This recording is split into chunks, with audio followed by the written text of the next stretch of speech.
بسم الله الرحمن الرحيم الحمد لله رب العالمين الصلاة والسلام على سيد الأنبياء والمرسلين اللهم علمنا ما ينفعنا وانفعنا بما تعلمنا وزدنا بفضلك علما وتعليما إنك على كل شيء قدير. Okay, so we're starting the prayer. And so it says the prayers of the prescribed prayers. So it says there are five obligatory prayers. So there are many prayers that the Prophet ﷺ told us to pray and showed us to pray. However, the Prophet ﷺ was asked by a Bedouin who came. He said, Ya Rasulullah, what do I have to do? And then the Prophet ﷺ said, you have five daily prayers. Okay? And they said, do I have to do any more than that? And the answer is no. Right? And so, all things being equal, that is to be underlined twice, all things being equal, we don't have to pray anything other than the Fard. So if you can imagine, we were all great people. We didn't have any bad things in our heart. We didn't have any sins. We didn't have any mistakes. And we have an amazing track record. Then we don't need to do any sunnahs, right? There's no need to do sunnahs. Like you're fine. So when but if we look at reality, which is quite different, then we're in a bit of a pickle, right? To say the least. Give me 1 second. So our prayers are not done properly. We have lots of sins, we have all sorts of errors, and so somebody who is desperately trying to correct themselves, obviously they have to do the sunnahs. And as one of the Salaf said, he said, التهاون كانوا يرون أن التهاون بالسنن من التهاون بالفرض أو كما قال, right? That you said they, meaning the Sahaba, used to see that somebody who doesn't really care about praying sunnahs is like somebody who doesn't really care about praying the fard. It's the same thing. Right? So if you look at the answer, for example, that we just gave right now, if everyone's on the Islam QA,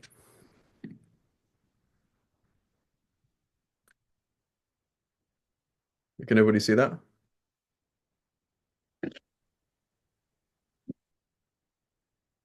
Can everyone see that the answer on the Islam QA?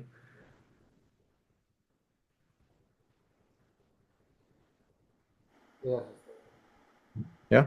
So if you look at it, basically money and time did the same thing, right? Money and time did the same thing. So basically, what does it mean is that when you say this is a fard prayer and that's not a fard prayer, meaning I don't have to do it, that means that's just to help you organize things, right? This is a fard prayer, but as opposed to somebody who's like, well, I'm sitting here, I have nothing to do. I've just prayed dhuhr and I just have nothing to do. This person who's now going to miss the sunnahs, this person is a foolish person, right? And it's not fair to say, well, they've done everything that they have to do. It's not really true, right? So when we say something is fard, that is just a useful way of organizing things, right? Like I'm trying to sift out my life. How should I organize something? How should I prioritize? As opposed to, I don't have to do anything apart from the fard. That's not a sound, that's not a sane way of functioning, right? It's not a sane way of functioning. Rather, we have to do everything, use all of our time, all of our skills, all of our abilities to save ourselves from the hellfire and attain to paradise. Okay, do everything we can do. Um, but knowing that there's certain things that are priority. So the fard prayer is a priority, right? The sunnah, the fard fast is a priority. So I want to know, should I fast today or should I not fast today? Well, of course you should fast today, unless you have something better to do, right? When should I put down the mushaf? When I have something better to do, i.e., when there's something else that Allah loves more. So you're reading the Quran and your baby starts crying, right? So now you're saying, well, the fard is more important than the sunnah, right? Should I pray Taraweeh? Well, of course you should pray Taraweeh, unless you have something better to do, right? Should you memorize the whole Quran? Yeah, unless you have something better to do. Should I give all my money in charity? Yes, unless you have something better to do with that money.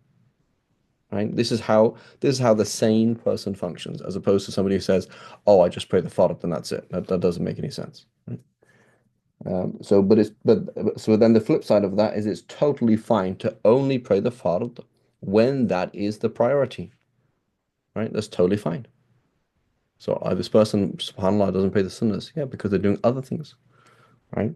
It's narrated, Allahu Alam, does it sound or not, from Khalid ibn Walid. He said, I missed tons of Qiyam al-Layl because of jihad. So I'm fulfilling a communal obligation. I'm needed, and so I don't pray that many sunnahs, right? The Prophet ﷺ once missed his sunnahs after dhuhr because he had a group of people visiting, right? So it's not an issue of in willingly and saying, oh, it's just sunnah. No, it's just an issue of prioritizing. You now see this is less beloved to Allah. This is more beloved to Allah. This is how we function, right? I'm trying to wattaba'u ridwan Allah. That diligently, Allah describes them, they diligently ferreted out where were the things in their life that Allah loves. And they found, for example, that it was not going to the mosque, for example, was the most important thing for them that day. Or not praying the sunnahs was the best thing that day. Or saving money as opposed to giving it away. They found that that was the most beloved thing to Allah subhanahu wa ta'ala. Or um, keeping food for themselves and not giving it to somebody else, right? So the default is no, it's the other way around. But that's when we don't go to the mosque, it is because it is sunnah or fard not to go to the mosque. When we save money, it is because it's sunnah or fard to do it. When we don't pray sunnahs, we don't pray sunnahs when it is sunnah and fard not pray sunnahs. What does sunnah and fard mean? Meaning Allah would love me not to pray the sunnah right now, or Allah would be angry with me if I prayed the sunnah right now. Right? Does that make sense, inshallah?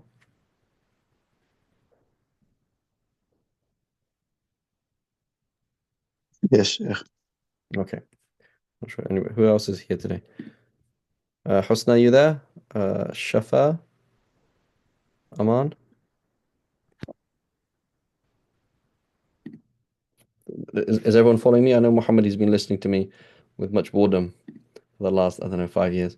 But everybody else, because you find people who live like that, right? They'll say, oh, they used to pray all these sunnahs and they said, oh, it's not actually fard, so then they don't do it, right? Or they say, I don't have to, right? But their word have to, they don't actually understand have to, right?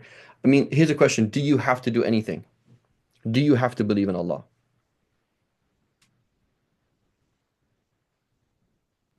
Uh, no. Isn't the verse لا إكراه في الدين? Yeah, no, la ikraha fi din.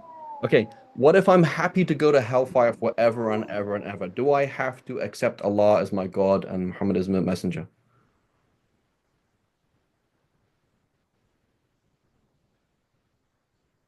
I I don't have to, mean, right? yeah.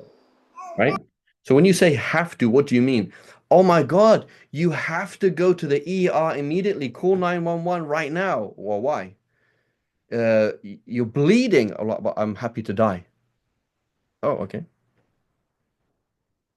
So if you're happy with the consequences, you're not obliged to do anything, right? Bro, you need to work on your marriage. No, I'm happy to have a terrible marriage. Oh, okay. Don't work on your marriage then, it's fine. That's not a problem. You don't have to work on your marriage, right? So somebody comes up to you and say, for example, do I have to, so that, the reading fiqh books say, what is my obligation towards my wife? So I have to feed her, I have to clothe her, and that's about it. I don't have to do anything. I mean, why am I even sitting here talking about what happened yesterday and how did you feel about it? And I'm sorry we misunderstood. You don't have to do anything. That's true. If you don't want a good marriage and you don't want the good deeds of showing good akhlaq and you don't want to mend someone's heart, you don't have to do anything. So the question is, do I have to? Right? This question, it's wajib, it's fard, do I have to? This is a very important concept because it's like, well, what do you want? What do you want? Are you happy to risk your iman in the next life? Yes. Then you don't have to pray any sunnahs. It's fine. You don't have to do anything. If you're happy to risk losing your iman in this life and die as a kafir and be in hellfire forever, no, then you don't have to do that. It's fine. Right? If you're happy, for example, to risk being in a situation where Allah, the Prophet ﷺ said that there are 5 obligatory prayers. Whoever keeps them and observes them properly, Allah subhanahu wa ta'ala has a pact that He will not punish that person. And whoever doesn't, then Allah subhanahu wa ta'ala, it's up to Allah. Allah subhanahu wa ta'ala may forgive, may not forgive. So he said, I'm happy to do that. I'm not going to pray in my 5 daily prayers, and I'm just going to, Play Russian roulette with Allah subhanahu wa ta'ala. I'm happy to do that. Okay, go ahead. But what might happen to that person? That person may actually lose their iman in this life and then not only go to hell, but actually never come out of hell. So when we say have to, it's relative to what you want. What do you want? It's only obligatory. So what this book is telling us, this book is a textbook that is training muftis and qadis. I.e., you are a qadi of Isfahan in Iran, right? The author is from Isfahan originally, and you are brought a case where somebody is not praying sunnahs. So you ask, what are you going to do about it? The answer is nothing. So this is a legal matter, meaning a state matter, right? Here is somebody who is decided not to pray a sunnah. How are you going to legally deal with him? What are you going to ask the police who are under your authority to do? The answer is nothing. Okay. Here is somebody, for example, who has decided to openly not pray Fajr, right? He stands there in front of the masjid before dawn until sunrise, and he's publicly making a statement that he's not going to pray Fajr. What are you going to do with him? Right?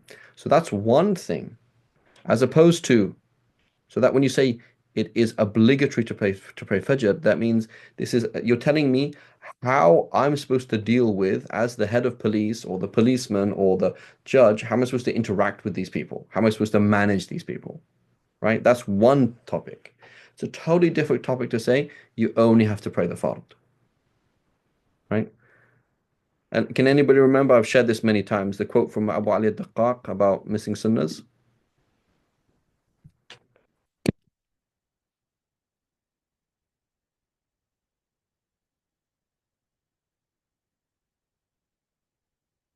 Anyone remember it?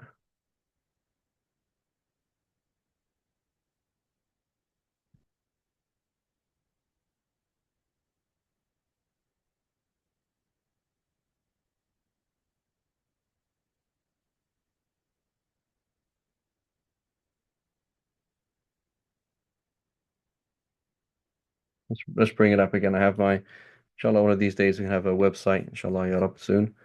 Abu Ali al-Daqqaq. What did he say? Don't have it here. Let's try and find it in the other one. Shafi.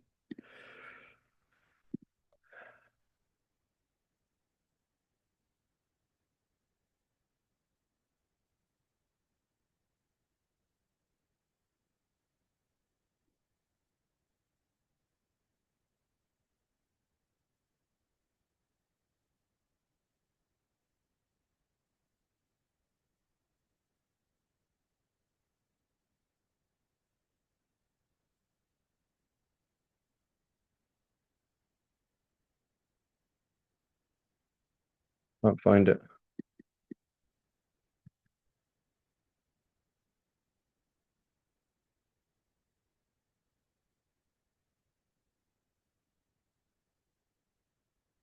Can't find it here. No, no worries.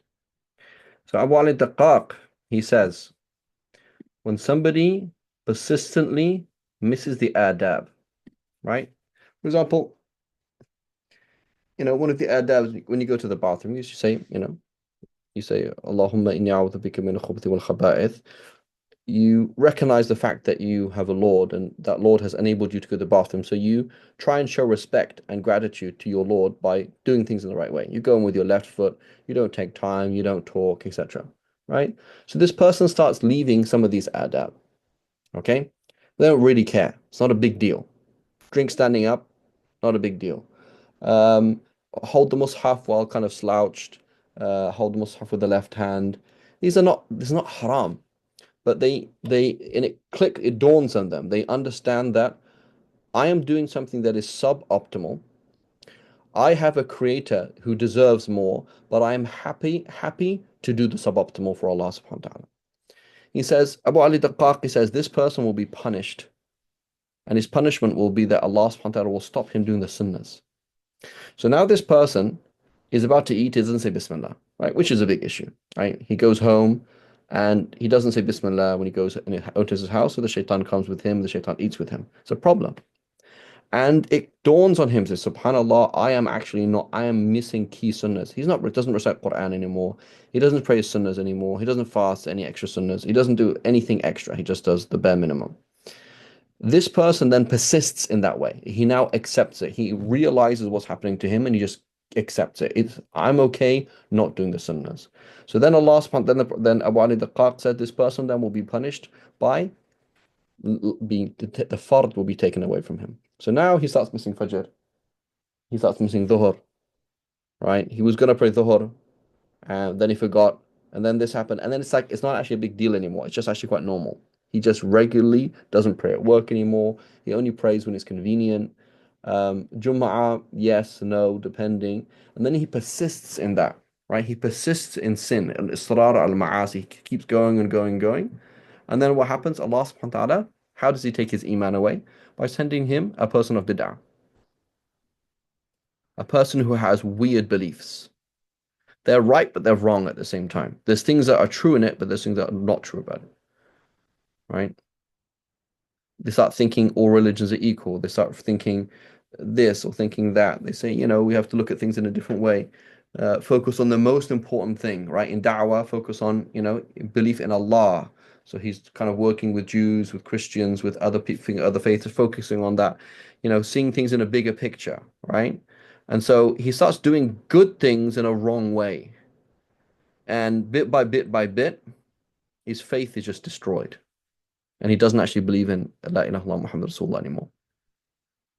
Right? So missing the sunnahs or missing the adab is you've signed the check, you've given your blank check that you're gonna go down that rabbit hole. Right? And what is the way to save yourself from that rabbit hole? Tawbah. Astaghfirullah from doing the haram and missing the fard. Astaghfirullah from doing the makruh and missing the sunnah. Astaghfirullah from ever knowing anything that would be more beloved to Allah and then not doing it. Right? When you're going to do something, say, well, Allah, if there's something that you love more, please let me do it. And if this what I'm about to do, you don't love me to do it, then please stop me. Right? This is ibadah. This is adoration, love, or veneration of Allah subhanahu wa ta'ala, as opposed to, oh, it's not obligatory. Right? That's not an attitude of a believer. So the attitude of people, yeah, I'm Shafi. Why? Oh, because Hanafis pray too much. That's not right. I remember one Shafi telling me this. He said one of the dangers in the Shafi school it's not is you have to do it yourself. Meaning there's only five obligatory prayers, and you don't have to pray the sunnahs.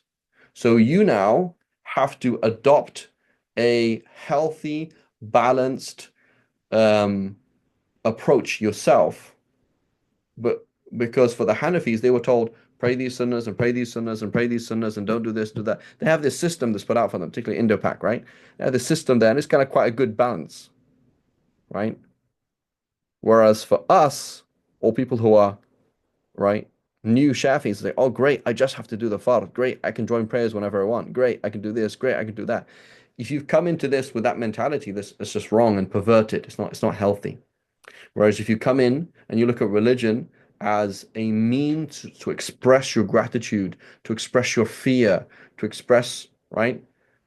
As the Prophet ﷺ said, أَفَلَا أَكُونُ عَبْدًا شَكُورًا, should I not be a slave, the very substance of whom is gratitude. Shakur is the very substance of gratitude, right? So somebody who he says, oh, I don't have to pray the sunnahs, that's not what it means, right? That's not what it means. It doesn't mean I don't have to do it. It means it's not a priority. That's what it means. Okay, is everyone following?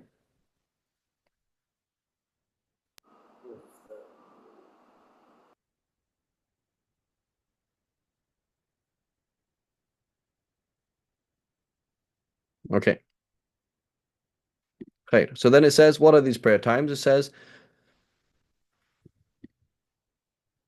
so has anybody met people like that who have this mentality that, oh, I don't have to do that. That's not fard, right? This minimalist attitude. Are people familiar with that idea that I'm talking about? Yeah, right. So it should be corrected. So you can't change what people do, but you can advise them about the mentality. right? Because some people are literally it's a kind of a very strange relationship with Allah subhanahu wa ta'ala. Like I will do as little as I can because Allah's like the IRS, right? Allah's like the IRS. That's how they view him, right? So if I file my taxes on time, I can get a tax, what's it called? When the IRS pays you back money, what's it called? Something, tax return. Hmm. But now I don't think I'm gonna get a tax return. And so given that I've been out of the country this much, like I don't have to file my taxes or whatever it is. Like they don't see it. It's not a personal relationship. It's a mercantile, a business relationship where there's no sense of guilt. There's no sense of love. There's no sense of awe. There's no sense of debt. And it's just kind of like avoid as much as I can and get as much as I can. Right. When there's something I can get, I'll get it, you know. And even that's good enough, right? So that's not how we should, that's not slavehood. That's not worship of Allah subhanahu wa ta'ala.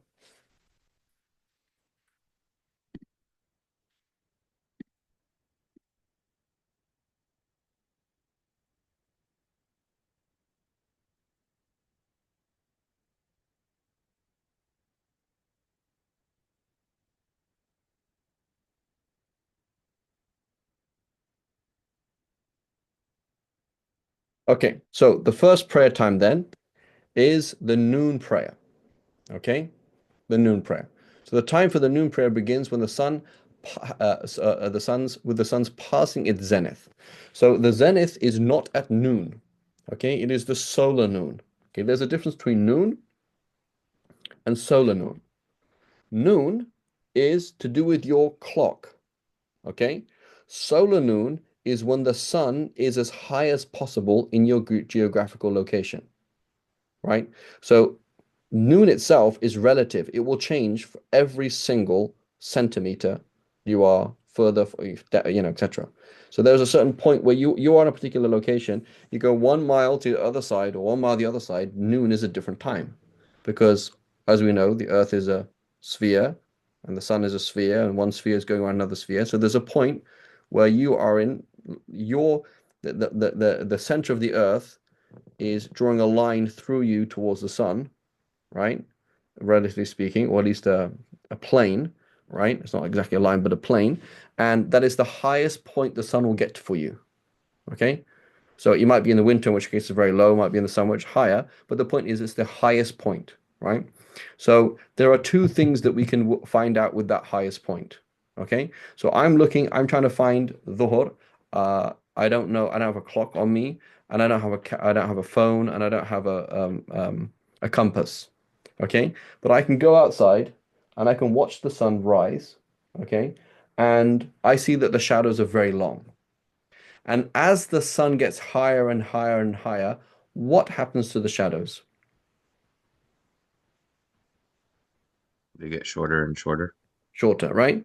So what and now I'm going to see the getting shorter and shorter and shorter. So now I'm marking the ground, right? I have a car, for example. I'm seeing the shadow and I'm marking the ground. I can, scratch something into the ground or put a stick, and I'm noticing that shorter and shorter and shorter and shorter and shorter.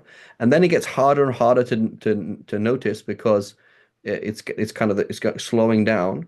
And then there's a certain point where the shadow is at the shortest possible length. How did I know that? Because it started to get longer suddenly, right? So you're marking it, marking, and then you're kind of not noticing much, and then it's slowly getting longer.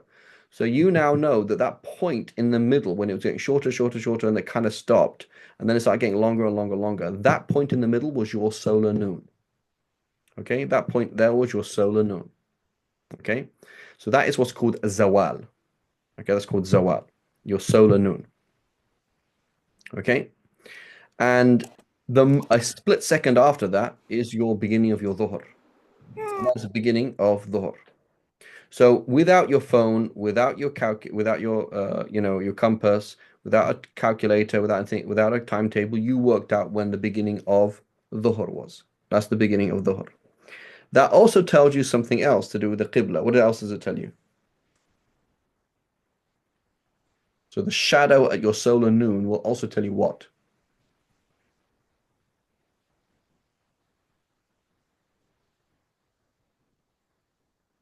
doesn't tell you where the Qibla is, but it does tell you something that you can use to tell you where the Qibla is.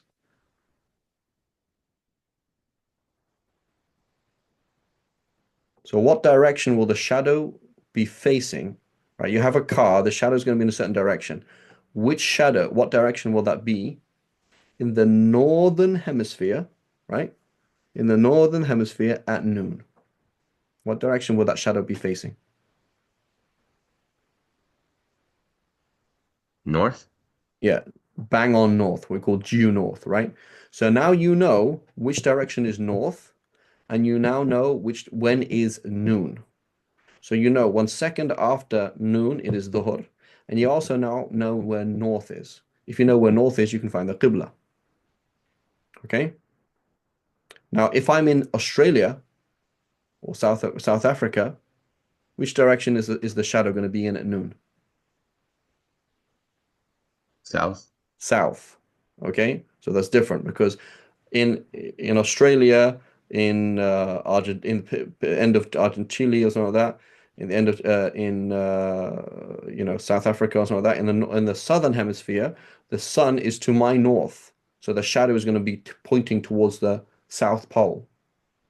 Whereas in the northern hemisphere, the shadow is to my south. So at that point that is its highest point, the shadow is going to be facing due now. It's going to be facing towards the North Pole. Okay. Now, if it was the middle of summer, and I'm bang on in the middle of the equator, and it is at noon, where is my shadow? So it's You can noon. see it. It's noon. I'm exactly, the equator is a whole band, right? Because it's kind of moves, but yeah, right in the middle of the world, right? And it is the middle of summer, right? Then the shadow is going to be under my feet, and that's it. There will be no shadow, zero. There will literally be no shadow. There'll be a point where there is no shadow. Okay? And so what will happen at that point, you're going to have the shadow will be coming completely the shadow will be extending totally to the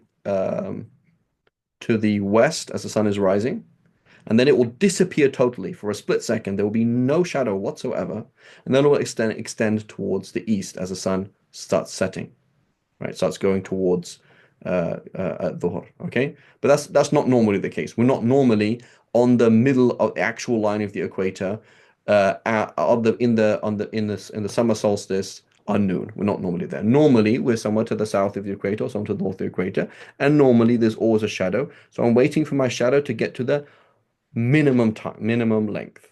Okay, so now that I worked out when my zenith is. It ends when the length of an object shadow minus its shadow at the zenith is the same as its height. Okay, so I was there in Arizona. I was in Arizona, which is the northern hemisphere. I was watching my shadow. It got shorter, shorter, shorter, shorter, shorter, and the shadow of my car was 4 foot. Was that height? I guess that's a good height for a car, right? 4 foot, I guess. 4 foot high. The shadow was 2 foot, extended to the north of my car, exactly 2 foot. Okay, so the car is 4 foot high. Okay, and the shadow was 2 foot. So it says dhuhr ends when the length of the object shadow. Okay, the shadow is now going to get longer and longer and longer and longer and longer and longer until sunset. The length is uh, an object is the ends when the length of an object shadow, right, which is 2 foot, minus its shadow at the zenith, is the same as its height. Okay, so you have the height of the car, which was 4 foot, and you have the 2 foot shadow. Now it has to go another 4 foot. So when the shadow is 6 foot long, that is the last second of dhuhr and the first second of asr. Does that make sense? Yes, Ustad. Okay. Yes. There's 9 people here, so I need lots of yeses. Muhammad Khan, Nadir, Shafa, Sister Tigist, Yep. The Husna. Making sense, right? Yes, Ustad. So who here has kids that are at least 5 and older?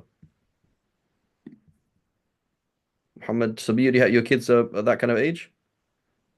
He's 5. 5. Okay. Aman, you have kids?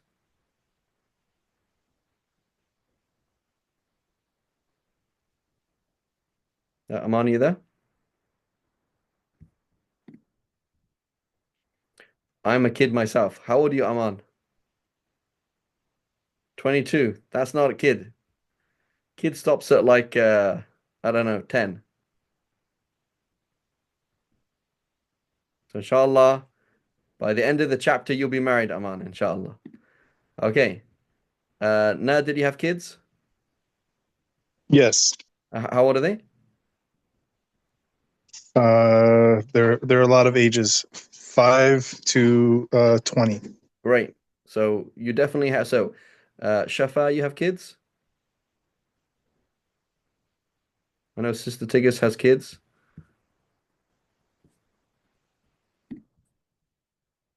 Okay. Inshallah, you have kids by the end of the chapter. Inshallah, ya Rab.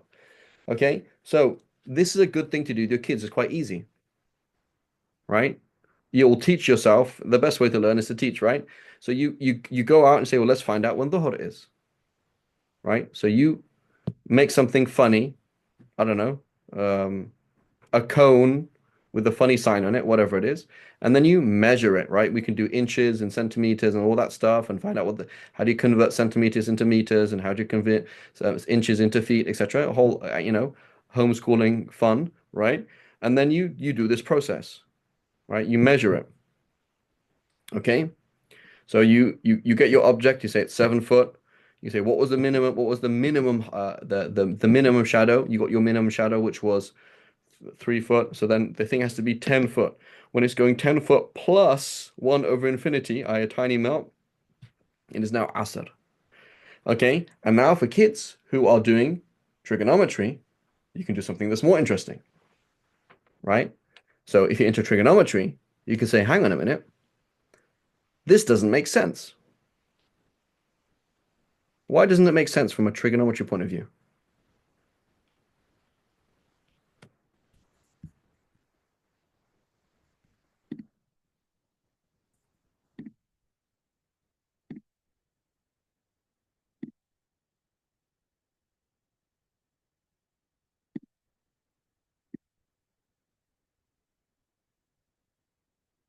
Okay, so let's compare two scenarios, okay?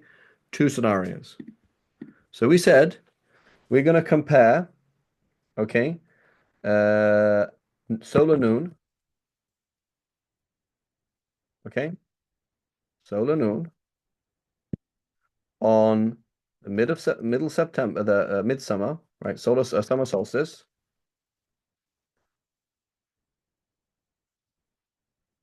on the equator, right?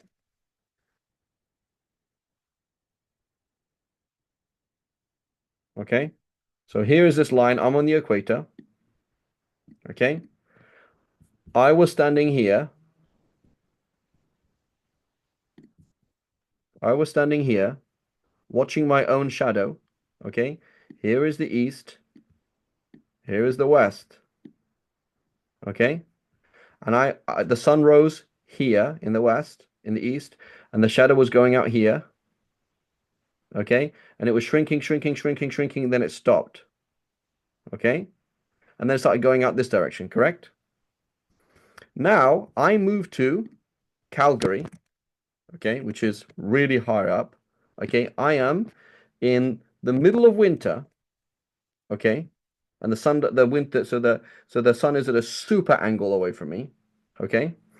And I am not on the equator at all. And I'm in obviously northern hemisphere, okay? And I'm looking for my solar noon. So now what I'm measuring, you can imagine, right? So we said here, how long was his shadow, and in the equator, how long was his shadow in how long was his shadow at noon? 0. Like 0. nothing. It was 0, right?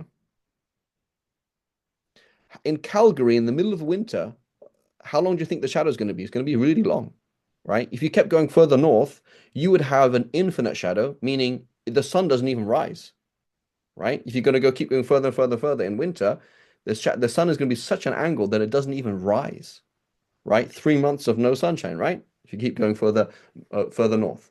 So why does this not make sense from a trigonometry point of view?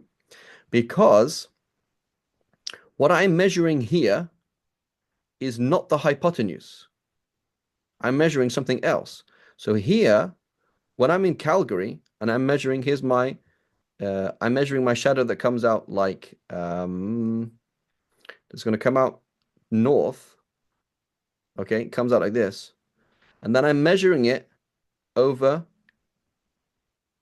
here. It's going to be facing north to begin with, okay? And then it's going to stretch out towards this way. Yeah, as the sun goes towards the west, it's going to stretch out towards the east.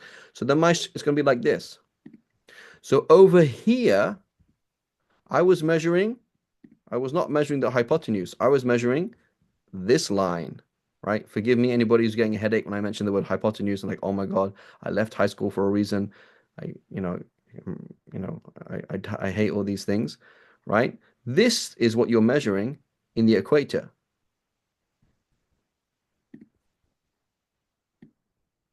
Right? Well, that's not a very nice line, is it? How do I move this?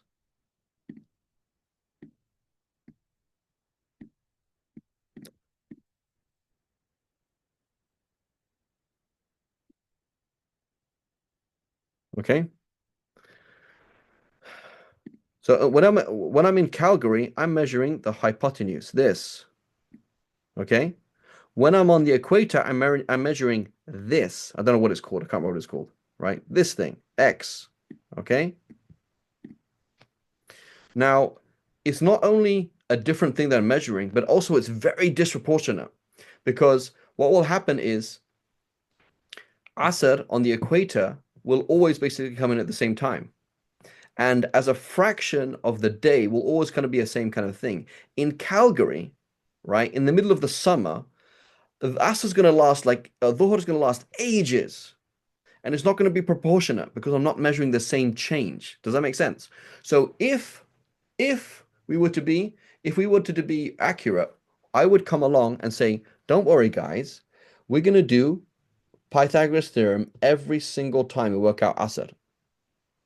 Because what I'm going to do is I'm going to measure the shadow plus the length of the object, which is here. Okay, do a bit of trigonometry and work out the actual change. I'm going to compare my x, right, and find out its length. Does that make sense? Because that's the same thing that he was measuring over here. He was measuring that, so I have to measure the same thing. So say, not a problem. Ask every single person in the world to do a bit of trigonometry, right? And then pray Asr on time. Does that make sense?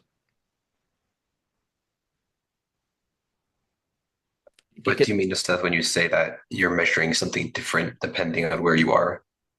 What I'm saying is this is the shadow. So when this is the object here, okay? Its shadow in if you go to the north or south is not this length. It is this length. So this length here is a combination of its north-south vector or its direction and its east-west direction. And it's actually the north-south direction squared. It's this length here is actually the shadow when you're in the far north or south is actually the square root of this direction squared plus this direction squared. I see. I'm Okay. actually measuring two different things. So on the equator, I'm measuring one thing, and then and then anywhere else, I'm measuring something totally different. So from a mathematical point of view, it is A, inaccurate, right, and B, solvable. Like you could just ask somebody to do some trigonometry and work out when Asr is, right? Does that make sense? Yes, thank you. Okay, so now here's the question.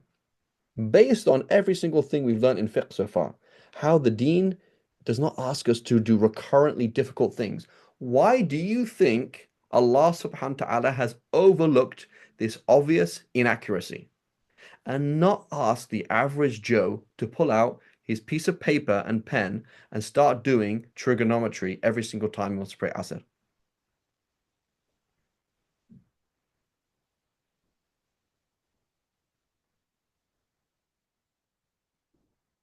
Why is that the case?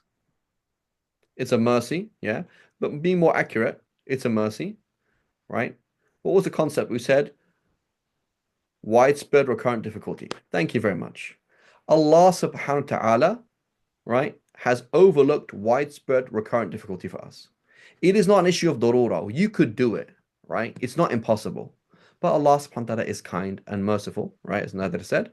And whenever you have, right, widespread recurrent difficulty, Allah subhanahu wa ta'ala says it's okay. It's overlooked. Don't worry about it. So it is obviously inaccurate. And the Muslims, they're the people who do all this stuff, by the way, right? You're going to find people who write on, fuqaha, who write on books of fiqh. They're also writing on math. They'll have, this famous scholar in hadith or famous scholar in fiqh. He's writing on, what's it called? Trigonometry and on cones and all of these kind of things, right? Ibn Nafis, for example, the one who discovered the circulatory system, he's the one who also wrote a commentary on the Tanbih of Shirazi and Shafi fiqh, right? So our scholars didn't not know about this stuff. This is what they would have done in high school, just like we do at high school, right? They were working out use trigonometry for in astronomy. They're all writing essays on astronomy. You find all of them doing that. It's a normal thing. So they were all aware of this, and they all saw this as one of the many examples where Allah subhanahu wa ta'ala just overlooks things. You go to the bathroom and you just wipe yourself, and you're walking around with najasa and you're praying with najasa. It's okay. Don't worry about it. Right? You killed a cow, you cut it up into pieces, and you cooked it, and there was blood in it. You can't avoid all the blood in a cow, can you? You took the normal means to avoid it, and the rest is overlooked. It's okay. Right? The Prophet ﷺ forbade vague contracts. You went and bought an egg, not knowing what the egg was like. How yellow was it? How orangey was it? It doesn't matter. It's okay. There's lots of things that are overlooked because that would entail widespread recurrent difficulty, and that's going to be overlooked. Does that make sense? So this is an interesting thing, right? So for some people, again, people who've been doing trigonometry, you could show this to a class. Maybe you take some time and say, why is it inaccurate? And then why is it inaccurate? Right? I.e., why is it inaccurate? Meaning, what's the difference between measuring the Asr in Calgary versus measuring it in the the solar noon in the equator, etc., versus in Saudi Arabia, in Mecca, and you're going to find out the difference between, let's say, Mecca is not a big difference. It's not a big number, right? The proportion is not that much. But working out in Calgary or in, I don't know how far down which goes far down in Argentina, but something that's very far south or very far north, it's a huge proportion, right? It's not an insignificant difference. Right? It's a really big difference because you're not measuring the same thing at all. You're measuring something that's totally different. So it's a useful exercise, to do with our kids or teenagers who are doing trigonometry. Like you see this, and then the question is, why has Allah overlooked that inconsistency? Because Allah is forgiving and merciful, and it will be too difficult to ask the average Joe to do that. Right? It will be too difficult to ask the average Joe to do that. Right? And so therefore, it's not relevant. Right? And this is important. Let's say, for example, people talking about the iddah, right? Like, what is the point of the iddah? Of a woman gets divorced and she goes to an iddah. Couldn't she just, for example, do a pregnancy test, right? Couldn't she just do a pregnancy test and say, well, are you pregnant or not, and move on, right? She's not pregnant, big deal, right? So, like, why couldn't you just do that, right? And, one of the many answers would be, you can't ask the whole world to go and do pregnancy tests, can you? So therefore, we have to have a system that the whole world could use, as opposed to just one or two people, right? Do you have to have an imam to get married? No, you don't. Do you have to write down a contract to get married? No, because lots of people live in places where there aren't mosques and there aren't pens and papers. So you have to have a deen that could be applied in New York City and in the middle of the desert and in the middle of some people live on boats for crying out loud, on little kind of, all sorts of things. It has to be a deen that everybody could apply, right? Not just the elite, not just the wealthy, not just the educated. It has to be a doable deen. And that's what the Prophet ﷺ gave. He gave a deen that became the religion of the leaders of civilization and the Bedouin who doesn't read or write. And he says, here we go, here are my camels, here's my zakat done. Here's my prayer times done. Does that make sense, inshallah? Yes. Okay. Yes, Ustad. Now, practical point, right? The barakah of Pakistan is great. And the barakah of India is great. So that's why you find most Muslims that you bump into in the West are going to be Indo-Pak. Is that true or not? You find them everywhere, right? And so in England, for example, basically 3% of England is Muslim. Probably 90% of those 3% are Indo-Pak. And Indo-Pak, right? Pakistan and India are mostly which madhab? Hanafi. Hanafi, right? And we have to remember there are four madhabs: Hanafi, Hanafi, Hanafi, and Hanafi, right? And that we have to remember that you're either a Hanafi or wannabe, right? I'm joking. Okay, so you go to the average mosque in the West, chances are they're going to pray Hanafi Asr. Now, they don't do the same calculation that we do. The Malikis, they do the same calculation that we do. The Hanbalis, the same calculation we do. But for the Hanafis, they don't do the length of it. They do twice the length of it. So you're in the equator. They're not going to say, well, the man was 5'10" and his shadow was 5'10". Therefore, this is the end of Dhuhr and now it's Asr. When they're in Calgary, it's going to be really different because he's now looking for, here was the building was 40 foot, okay? The building, there was a 40-foot building, okay? Its shadow at noon was 20 foot because it's in the middle of winter. Okay, so and as a Shafi, I'm waiting for the shadow to be 60 feet long. For the Hanafi, he's waiting for it to be 100 foot long. So he's praying much later than I am. Okay, so this is problematic. Why? It's problematic because I'm looking at the timetable that's given to me by my local mosque, which majority of time in the West is going to be Hanafi. And I'm like saying, oh, I have ages to pray Dhuhr. It's great. When in reality, you don't, because that timetable was based on on the shadow being 2 times the height of the object plus the shadow at noon, right? Which is 100 feet, when I'm actually looking for 60 feet.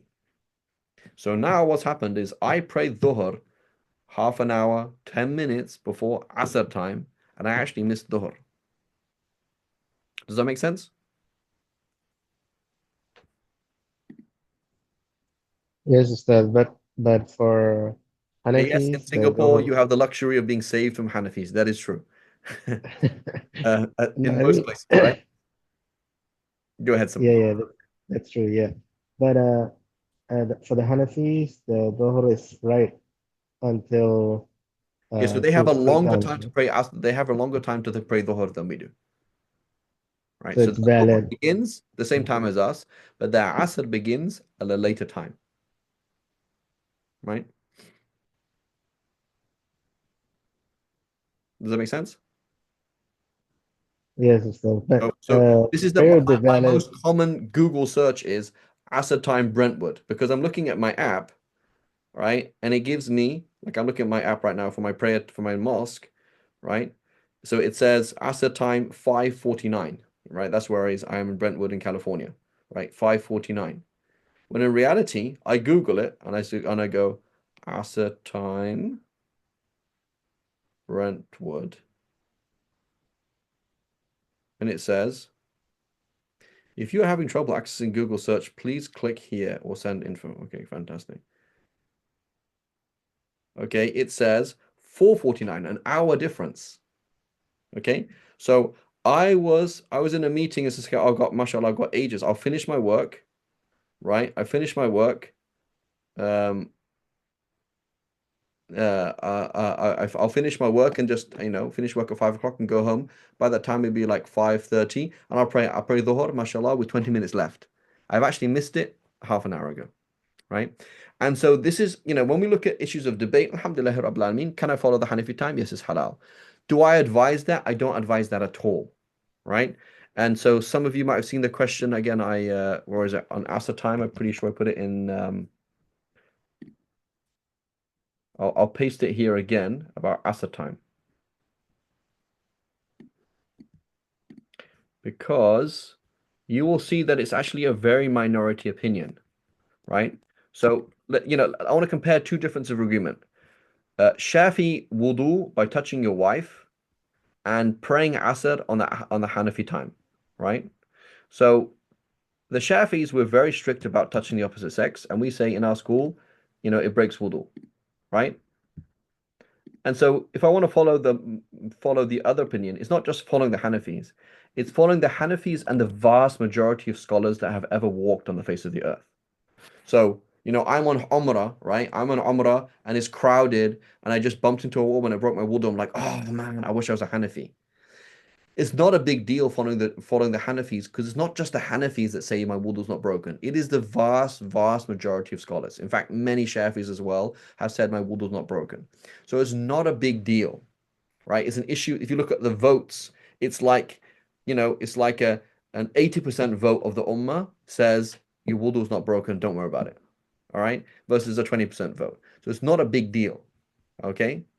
Whereas when you come to Asr time, praying Asr at the Hanafi time and literally and delaying Dhuhr to, let's say, half an hour, 20 minutes before the Asr time, I'm going against a 95% vote, if that makes sense. Or at least a 90% vote. So if you look at the answer I gave, I just shared it now in the group. It's the Shafi'is, Hanbalis, and Malikis. And many of the Hanafis say, no, we're looking at 1 times the shadow length, not 2 times the shadow length. And so when you're praying Asr that late, and you are praying or Dhuhr that late, which is a bigger problem because you're actually missing Dhuhr according to majority of scholars, it's a problem, right? So something that I personally do, again, all things being equal, I will find out what time Asr is according to Hanafi time and make sure that I pray Dhuhr well before the end of the Dhuhr time for the Shafi'is, and B, make sure that I pray Asr in the Shafi'i time and then repeat it with the Jama'ah, all things being equal, right? And so it is an issue. Like you should be careful, particularly as a female. For example, if you're not going to be going to the masjid, you should be careful about it. Like find out what time the earlier time is and make sure you pray Dhuhr before the earlier time for Asr, right? It's not such a big deal delaying Asr and praying Asr in the masjid with Hanafi time. It is a problem, but not such a big deal. But it is a big deal that because if I'm going to pray Asr Dhuhr 10 minutes, 20 minutes, half an hour before Hanafi Asr time, that means I have missed Dhuhr according to 90% of the Ummah, right? And that's not a good thing to do, right? So can you see the comparison? Following the Hanafi position on one thing, following the Hanafi position on another thing. It's not the same, right? Because it's not just a 50-50 vote. Does that make sense to everybody? Yes. Okay, inshallah. Yes, Ustad. Inshallah, we'll stop here, please.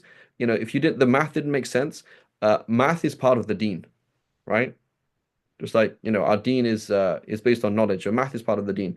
Please do, review it. If you didn't understand, the Pythagoras thing, I can explain it because it is important, right? I remember talking to our local imam, and he's like talking about, Ramadan, etc.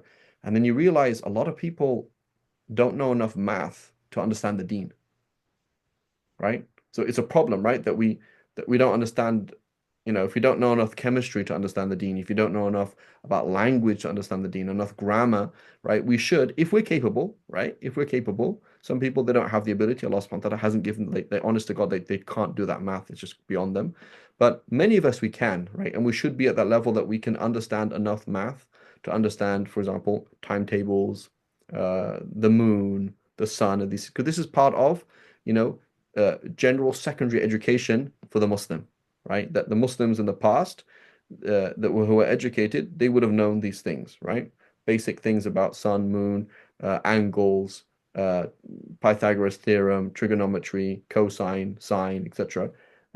These are kind of things that we should be familiar with as part of our deen, right? It's part of our deen because we're the ones who promoted it and taught it to the world.